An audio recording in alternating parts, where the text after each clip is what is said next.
গোটেই ইছলাম ধৰ্মৰ মানুহ ওলাই আহিলে আৰু যদি আমি দেখোঁ তেনেহ'লে আমি দেখিম বাৰু কিবা ইছলাম শান্তিৰ ধৰ্ম হয়। ইছলাম যদি শান্তিৰ ধৰ্ম হয় তেনেহ'লে লুটপাট এইবিলাক যিখিনি শিল্পী আছে সিহঁতৰ শিল্পটো ধ্বংস কৰা, জাতিৰ জনক সিহঁতৰ বংগবন্ধুৰ চব একদম মূৰ্তি চুৰ্তি ভাঙি কেনে একদম মানে যি টি লগাই দিছে। আৰু যিজন মানুহে বাংলাদেশত এইবোৰ ঘটনা বহুত দিন আগৰ পৰা চলি আছে। আপোনাৰ যদি দেখা যায় তেনেহ'লে আমি দেখিম বাৰু ছাত্ৰ আন্দোলন কোটা আন্দোলন শুৰু হয়েছে, ভালে কথা। আৰু কোটা আন্দোলন শুৰু হয়েছে, স্টুডেন্ট মুভমেন্ট হ'ব পাৰে। ইভেন ফাৰ্স্ট যিজন শহীদ হয়েছে হৃদয় বৰুৱা, চট্টগ্ৰাম বিশ্ববিদ্যালয়েৰ স্টুডেন্ট হয়, হিন্দু ল'ৰা, সি শহীদ হয়েছে। এই আন্দোলনটো কনভাৰ্ট হৈ কেনে পিছতে জেমাতি যিখিনি মৌলবাদী আছে সিহঁতৰ হাতত গুচি গ'ল আৰু সিহঁতে লৈ ল'লে। আৰু গোটেই বস্তুটো এতিয়া সংখ্যালঘুৰ ওপৰত নিৰ্যাতনৰ এটা হেৰিয়ে চলি আছে।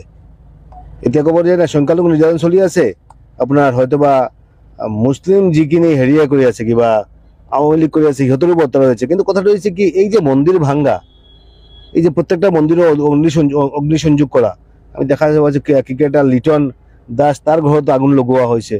এই যে আচলতে যদি আমি দেখা পাওঁ তেনেহ'লে দেখিম বাৰু আসলে এই 7-8% যিখিনি সংখ্যালঘু মানুষ আছে সিহঁতক নিৰাপত্তা দেওয়া হৈছে, সিহঁতৰ মুখ্য উদ্দেশ্য দায়িত্ব কৰ্তব্য। আমি ভাৰতবৰ্ষত আছোঁ, ভাৰতবৰ্ষতো আমাৰ বিভিন্ন ঘটনা হয়, কিন্তু তাৰপিছতেতো আমাৰ এটা মিল এটা আছে। কেতিয়া ধৰ্মীয় প্ৰতিষ্ঠানৰ ওপৰত এনেকুৱা হেৰি হোৱা নাই, কিবা এটা মব লিঞ্চিঙৰ ঘটনা হৈছে, তাৰ কাৰণে গোটেই মানুহ কিন্তু ওলাই অহা নাই। কিন্তু বাংলাদেশত গোটেই মানুহ ওলাই আহিলে আৰু গোটেই ইছলাম ধৰ্মৰ মানুহ ওলাই আহিলে। আৰু যদি আমি দেখোঁ তেনেহ'লে আমি দেখিম বাৰু কিবা ইছলাম শান্তিৰ ধৰ্ম হয়। ইছলাম যদি শান্তিৰ ধৰ্ম হয় তেনেহ'লে লুটপাট এইবিলাক যিখিনি শিল্পী আছে সিহঁতৰ শিল্পটো ধ্বংস কৰা, জাতিৰ জনক সিহঁতৰ বংগবন্ধুৰ চব একদম মূৰ্তি চুৰ্তি ভাঙি কেনে একদম মানে যি টি লগাই দিছে। আৰু যিজন মানুহে দেশখন স্বাধীন কৰিলে সিহঁতৰ পইচাত আছে, হেৰি আছে, মুদ্ৰা যিটো আছে, টকা তেওঁৰ ছবি আছে, টকাটো ছিঙি পেলাব পাৰিব নেকি? এই যে মৌলবাদী যিখিনি, সেই মৌলবাদীটো নাইকিয়া কৰিব লাগিব।